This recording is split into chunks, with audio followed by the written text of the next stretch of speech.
Kunal Krishna Das is from India. He's a college student in Hong Kong.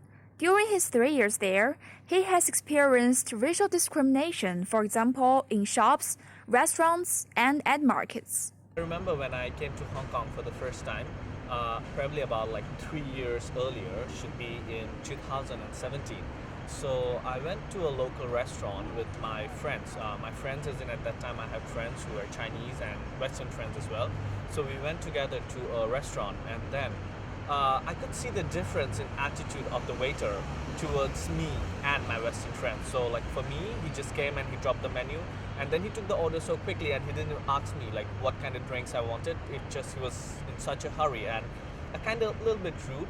However, when he was taking order from my friends, because we were sitting in the same table, I could notice the difference. Like he was more composed, more calm, and he's more willing to be engaged with them. Kunal's experience is not unique. According to a 2016 survey by the Equal Opportunity Commission, 82% of the respondents faced discrimination in the service industry. Based on how they are graded, people's willingness to help, tone of voice, eye contact, facial expression, and courtesy, ethnic minority customers gives a rating of 6 out of 10. But Caucasian and Chinese respondents give 7 and 8 points out of 10, respectively.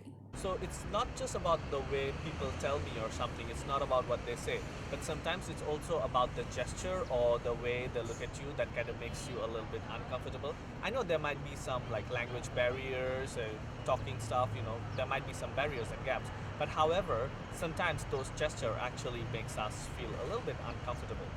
Kunal would choose convenience stores and larger shops just to minimize having to interact with people working there. Well, and also yes, I have my friends, like South Asian friends, who often don't want to engage in any form of communication with the shop assistant or the shop owners. So they would sometimes just prefer to go to a supermarket or somewhere where they don't have to talk to anyone, where they can get their things that they need without just talking or communicating with anyone. Despite the findings of the survey and the real experience of Kunal, the EOC received very few actual complaints relevant to shopping racism from the ethnic minority people. And the complaint system to the EOC, it is very troublesome and very long, and it will like demotivate our ethnic minority client to follow up or to file in a case. And also, for some ethnic minorities, who do not speak the Cantonese. So when they encounter this kind of racism when they're shopping, for example, sometimes they just don't understand. He believes that to solve these problems, everyone needs to help raise awareness on discrimination in services.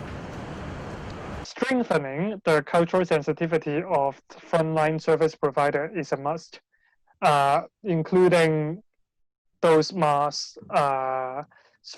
including government body, including like those big enterprise, because of course surely they have that resources to provide cultural sensitivities training to their staff.